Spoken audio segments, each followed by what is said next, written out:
Kwa nini hukuniambia uso kwa uso?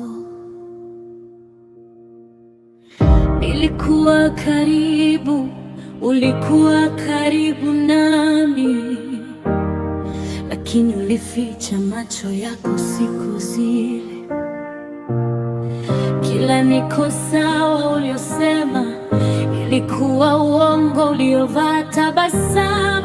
Nilishika mkono wako nikiamini kesho bado ipo kwenye pumzi zetu. Sikujua mkono huo ulikuwa unaaga kimya kimya, kama usingeweza kubaki. Mbona hukuniambia nikuone vizuri? Mbona hukuniambia nikumbatie zaidi? Kwa nini uliniandikia badala ya kuniambia? Kwa nini hukuniambia uso kwa uso, Jabir? Kwa nini ujumbe ukawa njia yako ya mwisho? Ningeweza kukusikiliza, ningelia nawe, lakini uliniacha na skrini na machozi. Nilihitaji sauti yako, si maneno. Nilihitaji macho yako, si maandishi. Kwa nini nilisoma mauti yako badala ya kuisikia kutoka kwako?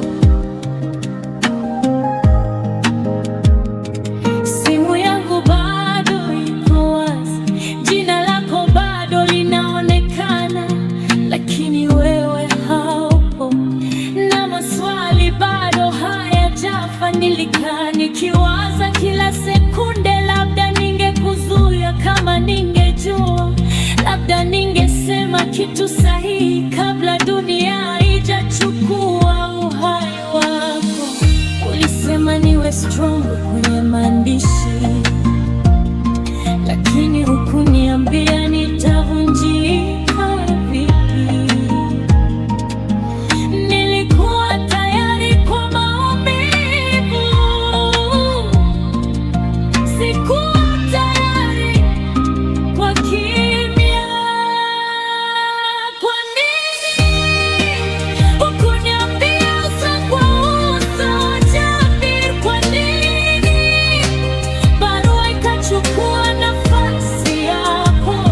Ningeshika uso wako nikilia, badala ya kushika simu pekee. Kama ulikuwa unaogopa kuniangusha, ningeanguka nawe, singekuwepo.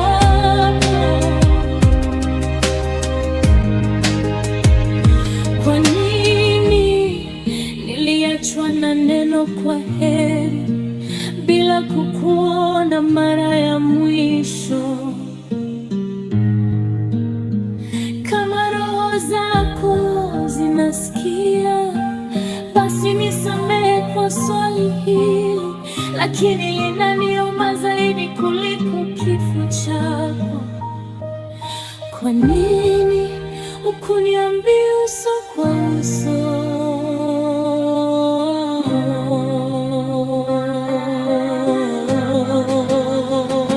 Kwa nini hukuniambia uso kwa uso, Jabir? Ningekuchukua kama ulivyo, hata ukiwa dhaifu. Nilikuwa wako hadi mwisho, hata kama mwisho ungekuwa mbele yangu. Sasa na ujumbe, sina wewe, nina maneno, sina sauti. Huu ndio mzigo ulioniachia, maswali bila majibu. Jabir, kama ningekuwa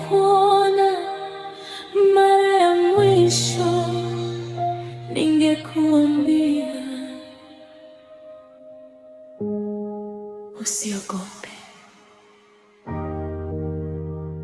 Amina.